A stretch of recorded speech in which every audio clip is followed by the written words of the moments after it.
Good afternoon, everybody. Welcome to a panel discussions. Sorry, I'll give a little feedback. This is a community town hall meeting, which is a community dialogue related to property crimes that have been disproportionately impacting the Asian community in Adams County. Just a little bit of background. There's been a wave of property crimes impacting both commercial businesses owned by primarily Asian business owners as well as homes. And we're going to focus today primarily on the situation with homes. This is a issue that is not isolated to Adams County and Westminster and Thornton, but also it seems to be part of a state trend. And last month, there was a similar informational session that took place covering the southern metro area. Today, we're going to have four speakers that are going to provide different perspectives. So we have Detective Lanning of the Westminster Police Department, who's going to give us a little background on the situation. We have Deputy Erin Tran from the Adams County Sheriff's Department, who's going to talk about some of the preventive measures that can be taken. And then we also have Yangmee, who is a project manager for Action Against Hate for the Asian Roundtable, and Fran Campbell, the CEO and president of the Asian Chamber of Commerce of Colorado. Both Yangmee and Fran are going to talk about their organization's resources and their role, as well as some additional perspectives on the situation. And we'll also talk a little about some information sheets that have been translated into multiple languages that will help folks look at some of the preventive measures. My name is Fong. I'm with the Department of Justice's Community Relations Service. And we are a component of the US DOJ that focuses on working with communities in a non-prosecutorial, non-investigative role to help them resolve issues related to civil rights and hate crimes. So with that, I will hand it off to our first speaker, Detective Lanning.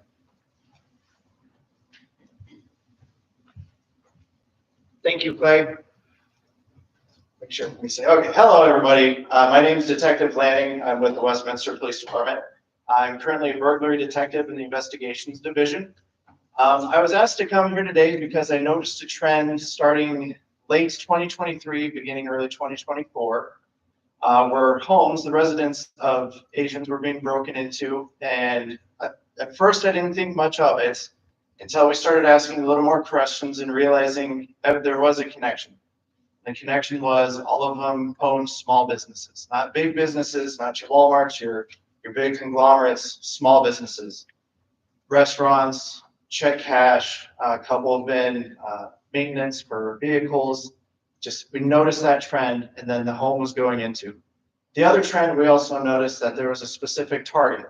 They were looking for money, lots of cash, high valuables to include Louis Vuitton purses, jewelry, Rolex watches, and those would be taken as well.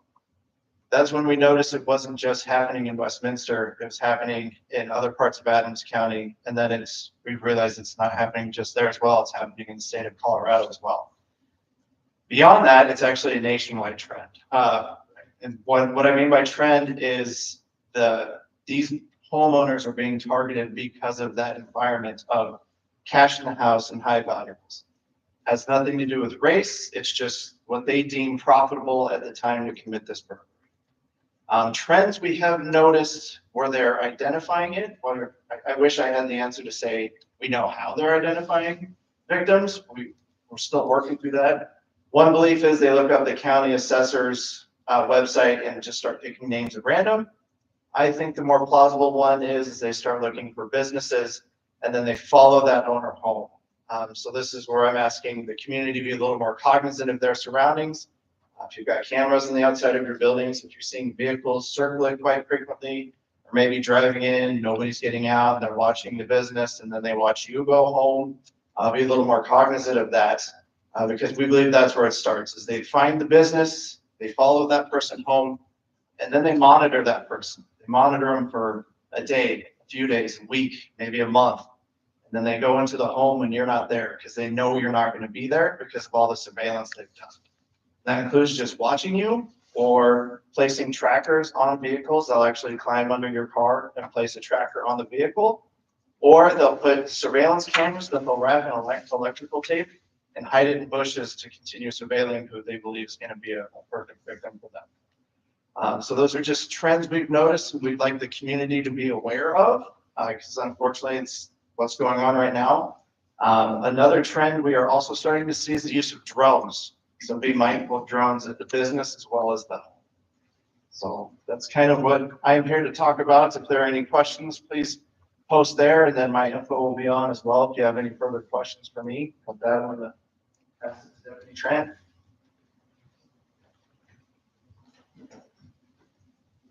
Thank you. Second, I'm Deputy Tran with the Adams County Sheriff's Office, and I'm here to talk to you guys about some prevention tips and how to file a report in case unfortunately happens to one of you. So, for the home, first and foremost, having security cameras are going to be important. Ones that have a security company that actually monitors your home. Some of these homes are getting Wi-Fi jammers used, so that cuts off your security cameras. Like if you have Ring that uses your Wi-Fi, be aware of that. When people are watching your homes, you want to pay attention to anybody who's driving by and just sitting outside your home or just down the street. Pay attention to cars that don't belong in your neighborhood. By now, you probably have taken notice of who actually lives in your neighborhood. So, in addition, watch out for like food delivery drivers, if they're just hanging out on the porch and not going anywhere. People who appear to be lawn maintenance crews wearing like the high reflective yellow vests. The people who come knock at your door and see if you'll come answer the door or not. Any cars with no license plates or cars, like I said, that are just hanging out. People are just sitting in the car, not doing anything. So when that happens, try to pay attention to who's in there, what they look like, and license plates, what kind of car it is, and people are inside the car. For your home, like Detective Lanning said, they're putting like security cameras around your home, and it's typically going to be wrapped up in something like a bush and hidden inside the bushes around the house, so we can watch you coming along. Check out your bushes, your trees, things like that. You'll usually be able to see a blue dot, a blue light, if that's what's showing that it's a security camera watching you. Talk to your neighbors. Ask them to help watch your house when you're not around, because they're going to be the ones who are going to be able to call the police as soon as possible. Having something like a neighborhood watch as well. For your homes, having the big safes that you can bolt to the ground and it's located somewhere in your house that's really hard to get to. Like, don't put it in your garage. That would be a really easy place for somebody to fill out a safe. Use banks. Deposit your money in banks regularly. They are safe to use in the US. You can also use security deposit boxes to put valuables in. And with your vehicles, check for tracking devices. Look underneath the cars. And your bumper area. Those are places that people can sneak in a tracking device. And then for your home as well, always lock your vehicles when you're at home. Lock all your doors and windows, including the second story. Have motion detector lights. And then when you're coming home from work, just watch and see if there's any cars that seem to be following you home. I mean, hate to make you guys feel paranoid, but it's the reality, especially when people are at a huge business. Don't post that you're going on vacation anywhere on social media, especially if it's open to other people. And don't talk about what you're going to do each day on social media, because then other people can keep track of what your regular schedule is. When you're not at home, like it's always good to have light timers, so it looks like you're there. Close all your blinds, turn on TVs, make it look like you are at home. And if there's nobody home, like, can somebody be there at all? And then you can also ask for extra patrol requests from the police. We can always just swing by your home when we are in calls, just make sure that everything's okay. You can also ask for extra patrol from security around your home, especially if it's like a gated community, usually house with cats.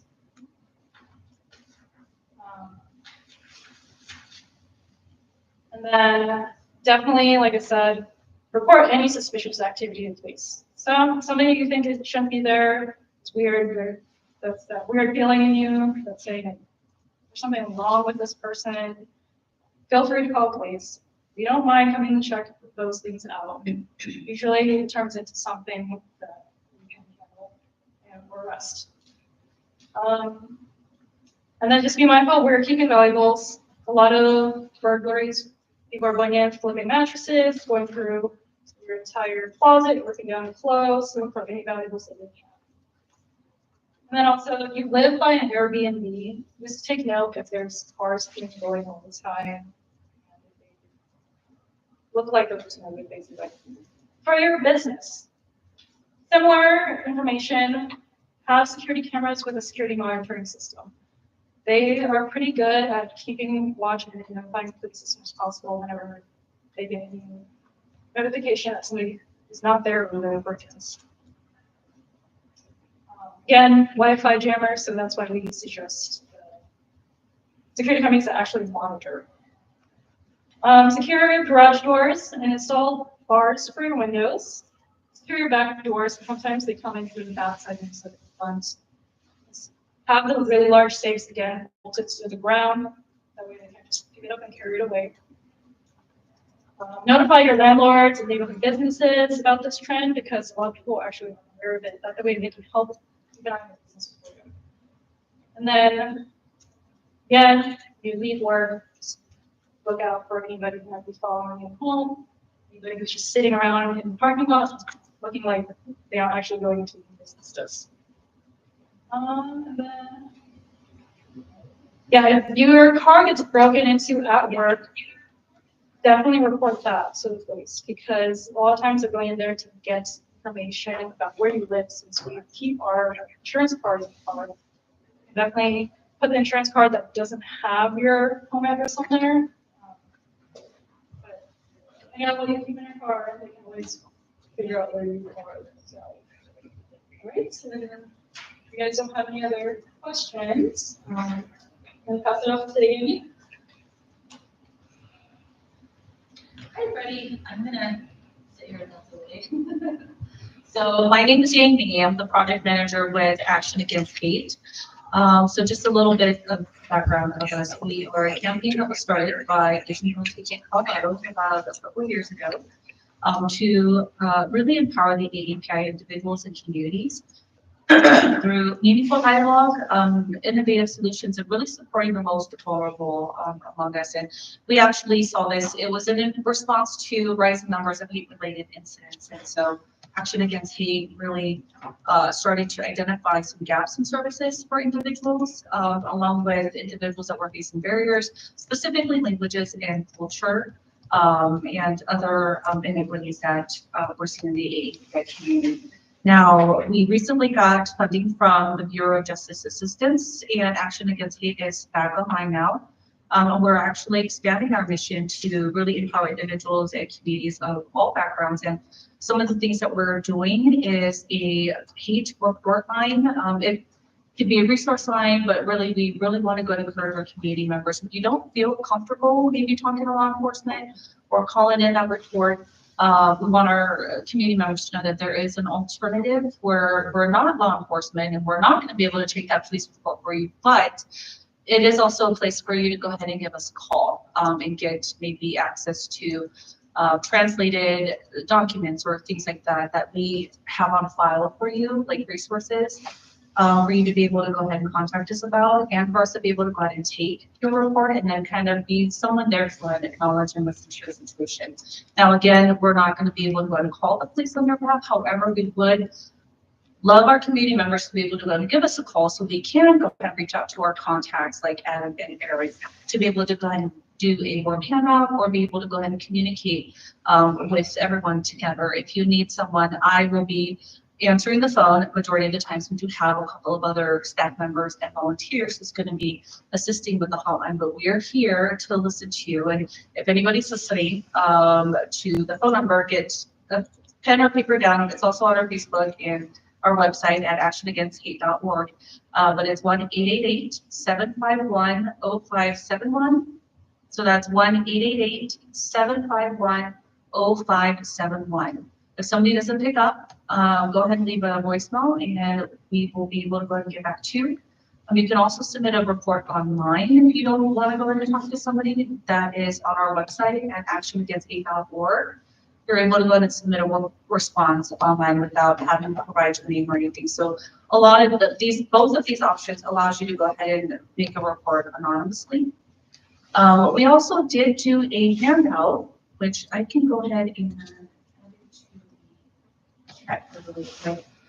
it's in English. We are working on some translations right now as well. So if you are interested in this document, which is Asian Historical Burglary Prevention Tips, if you're interested in having it translated to your language, please email us or put it in the chat. Let us know if it's something that you would like to go and have for your community. If you would like to have it printed out and translated, please reach out to us as well. We can go ahead and help out with getting that set up for you in your community too. So in a nutshell, that is what actionagainst.org is. We really try to build the relationship between law enforcement and our community members, and we really want to increase our response reporting rates and our response rates.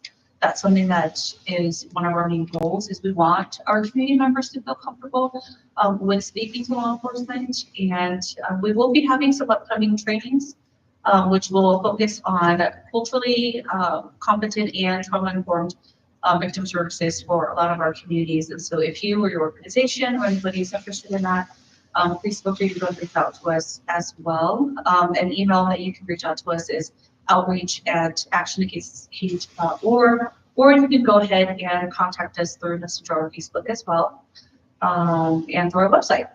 So if you guys want to know a little bit more about Asian Roundtable Colorado, we do have a Facebook page.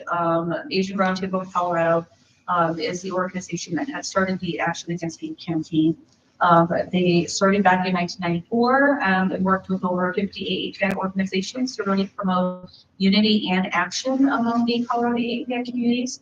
So they've been around for a little while and has been supportive of Action Against Hate in this work for the last couple of years. And now with the BGA grant that we have, Bureau of Justice Assistance, we're on track for another 3 years of us to be able to go ahead and do this program. So I'm happy to see everybody here. And again, my name is Yangmee. I'm the project manager with this program. If you have any questions, please feel free to reach out. And then I hand it over to Fran. I'm gonna take your lead and just sit. My name is Fran Campbell and I'm with the Asian Chamber of Commerce. We're an organization like most chambers of commerce. We've been around since 1984, and the usual goals for a chamber of commerce are to, encourage economic activity and opportunity, and encourage also international trade. However, just since the COVID shutdown, we have turned our focus specifically to Asian small businesses. We are now, this year, we did receive some federal funding to take our services around the state to Colorado Springs, Grand Junction, and Northern Colorado. And when I say services, I'm talking about not just one-on-one business services, but also to help our Asian small businesses find resources and other people to talk to, and just a community building sort of operation, because we know that a lot of our Asian small businesses, especially out in the Eastern Plains and going towards Western Slope, that they're kind of isolated. They don't have a community like we have here. And it really is wonderful that Action Against Hate is here and Adams County sheriffs are here to help us with that, but they don't have that kind of support out in these mountain and rural areas. So we were contacted by the Westminster Police Department back in August last year, 2024, about this growing trend. And what we've learned in working with all the different counties is that there's been over 100 of these targeted to Asian business owners. Either their homes or their businesses have been robbed and or vandalized. So over 100 of them have happened in 2024. Most of them have happened in the last 4 months. We were even alerted that some of them happened in Denver over Thanksgiving and Christmas Day. So it's not something that had, that was, a year ago. It is still happening. And I think what's hard for our community is because we have been through the anti-Asian hate, through COVID, and now we're facing this and many other challenges. So our small business owners have to deal with all of this, plus just running a business. Running a small business is very difficult. When you are an Asian-owned small business, you do run into specific challenges. You're running into challenges of course, language and cultural understanding and misunderstanding. And part of that misunderstanding, or how would I say that, there isn't an equity of opportunity, is actually doing American way of business, which means banking and payroll and finances and all of that. Many of our Asian small businesses are owned by new immigrants and refugees. We do have a lot of next generation small businesses coming up, but I'm talking about the older generation that have new business or have businesses, and they don't necessarily conform to the American capitalistic way of doing business, the Western way of doing business. So it does make it a little bit harder. It also makes it very much harder for our safety officers to connect with us, because it is very common within our culture to just be self-reliant and not have to go to ask for help. And that's a challenge in and of itself. We know that Asian small businesses are very resilient. They do stand up on their own, but there are times, especially like this, when they do need help. So like you talked about, there are definite things that you could do as far as banking. I know it's hard. I had a small business myself, and making a deposit every single night is not ideal when you have children at home and dinner to fix and other chores at home. But that may be something that you would have to work into your routine. One of the other, I would say, it kind of makes them less secure, is when you have on your front window, you have a sign that says open from 9 to 9. Okay. And if you understand Asian small businesses, it's not just the small business owner, and maybe their parents that are there. Their kids come there after work or after school, and they're there. So the whole family is there. That's when these criminals know that you're not at home, and none of the kids are at home and the parents aren't. So they are really taking advantage of our culture and the way that we do business. But it is not our fault. It's just we have to be more, what's the word? We just have to be more attentive to these things. One of the issues that was brought up was when these things happen, especially if there is vandalism of your business or even vandalism of your home, insurance isn't always going to cover that. We did get a number of incidents that happened in some rather wealthy areas of Douglas County. And of course, they can afford a lot of insurance, but if your money has been stolen, you're out of luck. That's gone. Your money is not coming back, even if you have great insurance. Another instance, though, with insurance is that if you do own a small business and your place has been vandalized more than once or burglarized more than once, insurance isn't going to cover you every single time that happens, and your rates are going to go up. So there comes a challenge where the Asian small business owner is going to say, well, I'm just not going to report this. The deductible is going to be too high. I'm not going to get my stuff back anyway, so I'm not going to even tell police or sheriffs what's going on. But that's where it gets worse, because these good men and women will not be able to find who are doing this unless we tell them when it's happening, how it's happening, and alerting our neighbors. One of the other things that we also want to encourage, other than those kind of things, is if you have or are a small business that is part of a business improvement district. What a business improvement district does, it's kind of a collective of all the small businesses in your area. They don't have to be Asian, but it's just a collective where you share resources. So that if something happens to your store and you call the police department or the sheriff's department, this happened, it isn't just your lone voice that is doing it. It is the whole business improvement district that will be talking to them, that will be saying, hey, come to my place of residence or my business place. There's a lot going on here. In other words, don't isolate yourself from your neighbors in your neighborhood. Don't isolate yourself from the other business owners if you're in a strip mall or along a business corridor or along a big street. There are so many ways to be able to handle this without being alone. And I've always been a champion of our Asian cultural ways of being very resilient and standing up for ourselves. But we also need to realize that working with community and with our community safety departments, we can really get a handle on this and stop it. So Fran, I'm going to jump in for a second. First of all, yes, absolutely. We with law enforcement, we are here to help. You call 911, we're going to come help. And with that, the big ask I have is to please not wait 5, 10, 15, an hour, a day later. Please call us the instant this is happening. That gives our patrol officers a greater chance to catch them in the act. But the longer you wait, the less we have a chance to catch them. And with that, something I forgot to mention, majority of these home burglaries have taken place in the rear and the back of the home, and it's usually been a small window or a small glass window. So if you can have audible alarms or cameras that are watching that, that would definitely help too, because that's where majority of them take place. Now, they had that in Douglas County too, that because there's a large green belt behind these houses. Now, and a lot of us have that Ring doorbell on the front, but not in the back. Yeah.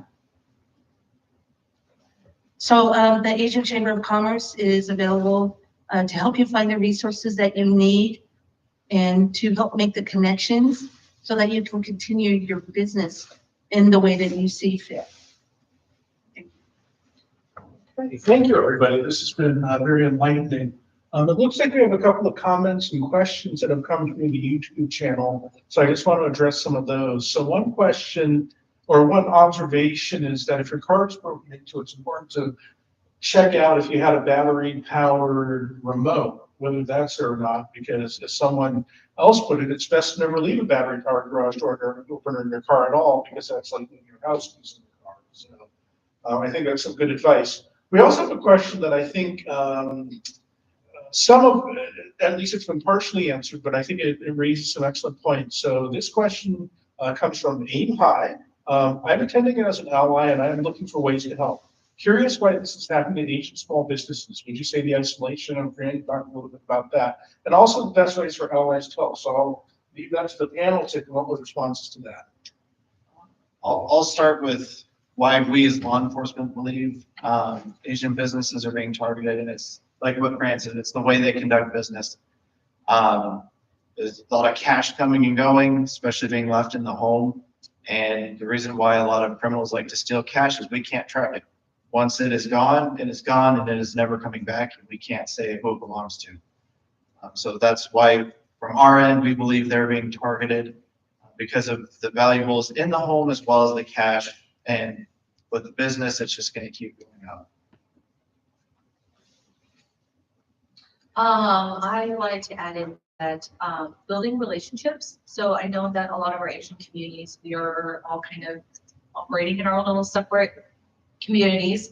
But like what Fran was saying earlier, I think if we all really come together and all the discussions of what happened to you, whether it's breaking at home or breaking in at your business, all the information that we're able to go ahead and get from us coming together, being able to go ahead and talk about it, will really help out with law enforcement, with catching the people. A really good point that I wanted to go ahead and share today is about, I want to say 6 or 8 months ago, there was a series of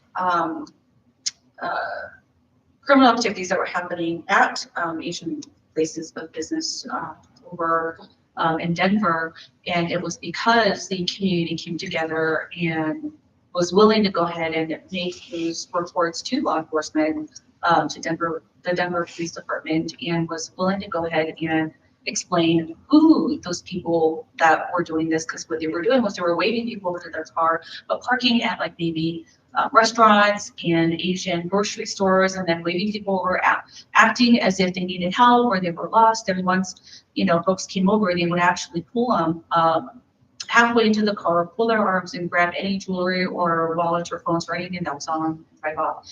And because the community came together, was able to go to report, and Action Against Hate, we actually spoke to some of the community leaders and came up with a flyer that was culturally competent and relevant, and then was able to go ahead and translate it into about 10 different languages. It was a very simple flyer that allowed our community members to understand what kind of criminal activities were going on.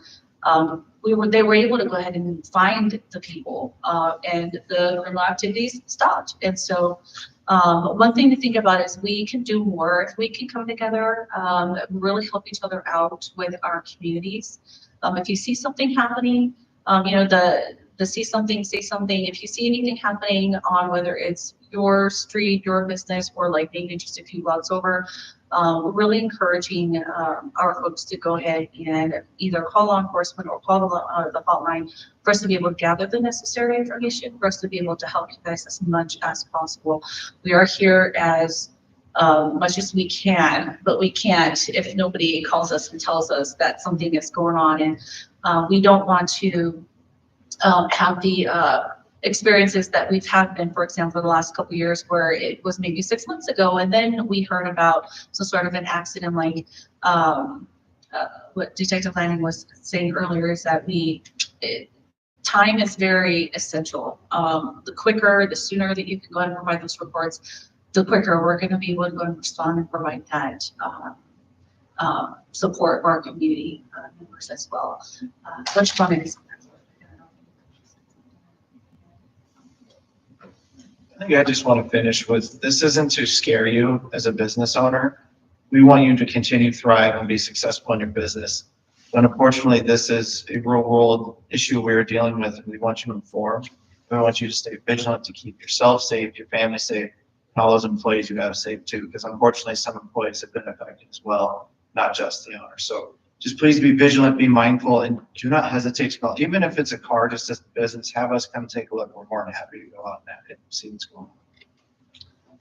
As far as like what allies can do is just spread the information to people that have businesses like this or can work at Asian businesses. That way they can be empowered to protect themselves and understand that this is a nationwide issue. And we need you guys to report it so that we know what's going on and we can start investigating quickly. I just wanted to bring out, maybe you could answer me back, there's a couple of reasons that we've heard why it doesn't get reported. One, of course, there's the Asian shame, right? It's shame, what happened to us, maybe that it's a dishonor, we're embarrassed, we don't want to tell them. But really, one of the other reasons is, they don't think anything's going to be done if they report it. And two, it could happen again. If we make a big deal out of it, they may come back again. I actually had a business owner tell me to stop doing panels like this because you're bringing too much attention, it may happen again. So I think if we could hear from you something very, very definite that those are just kind of myths that we shouldn't adhere to. So, I mean, absolutely. From the investigation, those 100 cases we've been investigating there, and to be honest, I think that number is smaller because of people who haven't reported.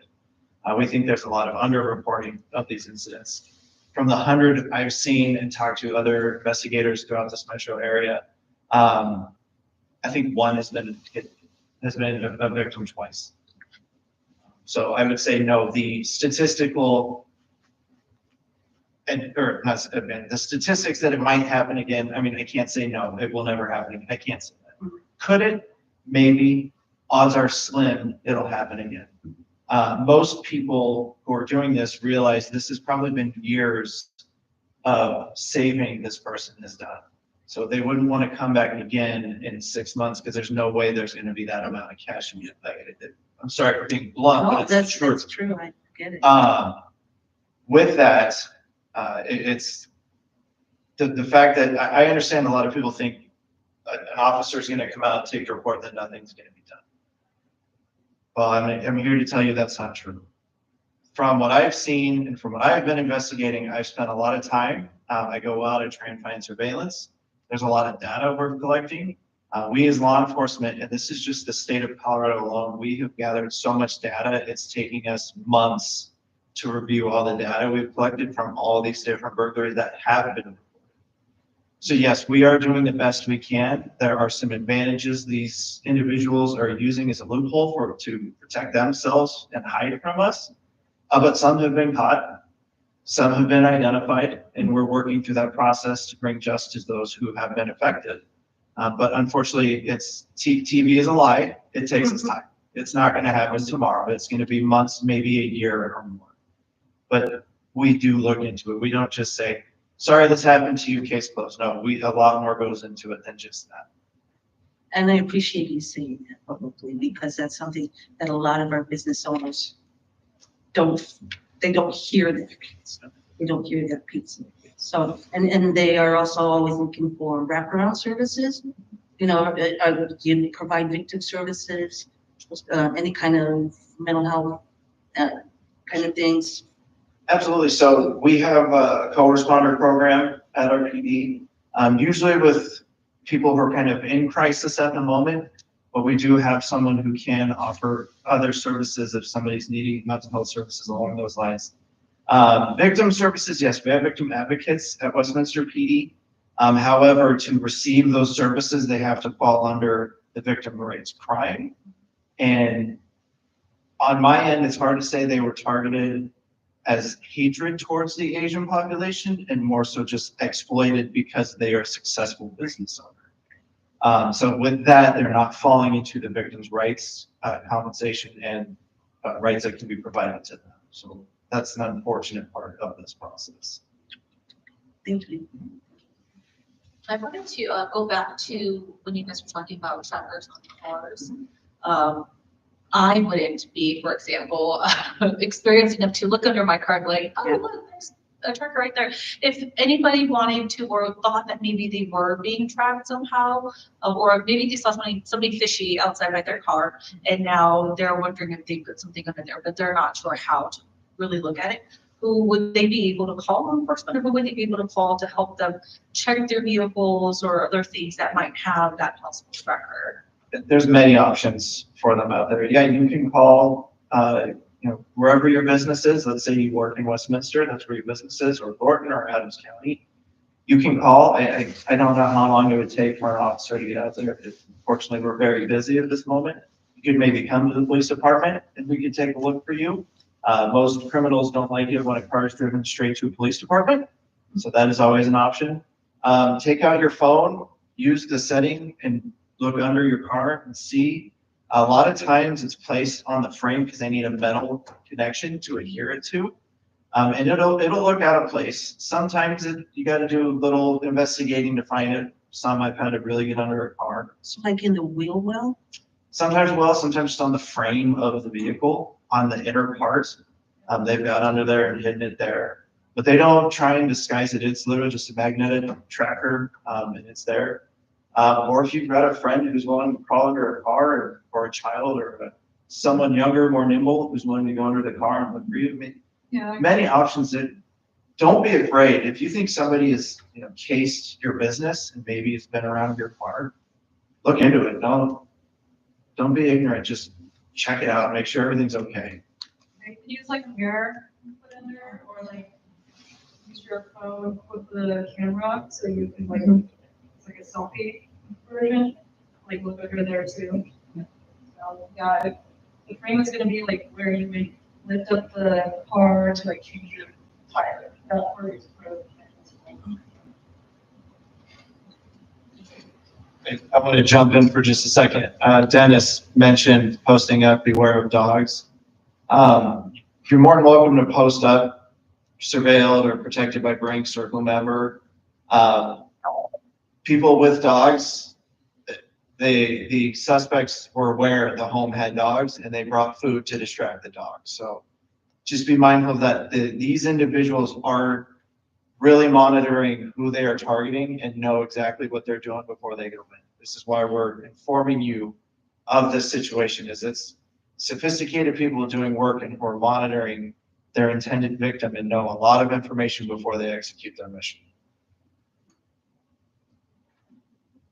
So Rick asked, how long does it take the police to respond to an alarm? It really first depends on if we're on any emergencies right then and there, how busy the call load is.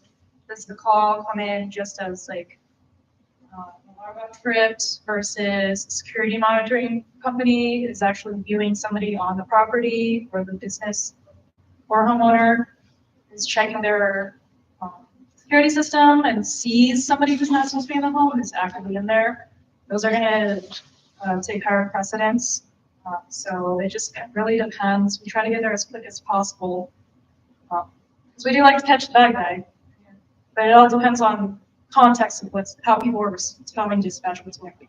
So if you have just an alarm system and it's called one trip, that'll be a lower priority and it'll be a while. But if it's multiple zones, then that's more likely somebody's in there. Or if you have a company or you yourself are saying someone is in my house, it is going to go to the top of the list and the patrol officers are going to get there as fast as possible. It could be a minute to 2 minutes after the initial phone call is made, but you got to make that phone call immediately. Do you have any resources for those that live in more rural or remote areas of the mountain that actually have really nice houses and nice businesses? I mean, if something like this happens to them. In terms of a police response, or Yeah. I would start with, say Jefferson County has some nice rural areas up there. I would start by reaching out to the sheriff's office with them, see what they can provide. So sheriff's office, I imagine that in a very rural area would be more sheriff than. Majority of the time, Okay. yeah, it's mostly sheriff. It could have a municipality, but whatever your local law enforcement agency is, I would start there to just get a general idea of what a kind of response time and what they can provide.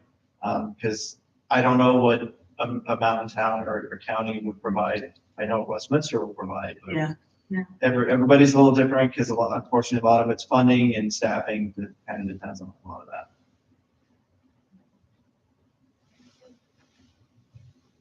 So with that, again, my name is Clay Fong and I'm with the U.S. Department of Justice's Community Relations Service. I would like to thank our panel. It was an excellent conversation we had. So we have Executive Lanning from Westminster PD, Deputy Tran from Adams County Police, Fran Campbell from the Asian Chamber of Commerce, Colorado Chamber of Commerce, and Yangmee from the Asian Roundtable. My understanding is that if I weren't able to catch this in its entirety, or if you know someone that would benefit from seeing this, that this will be available on the YouTube page after this officially ends. So I'd like to thank everybody who attended today, and again, thank you to all our panelists for really having, I think, an educational and a very useful conversation about a very real challenge that's facing the entire community. So with that, thank you for attending. Thank you. Thank you. Thank you.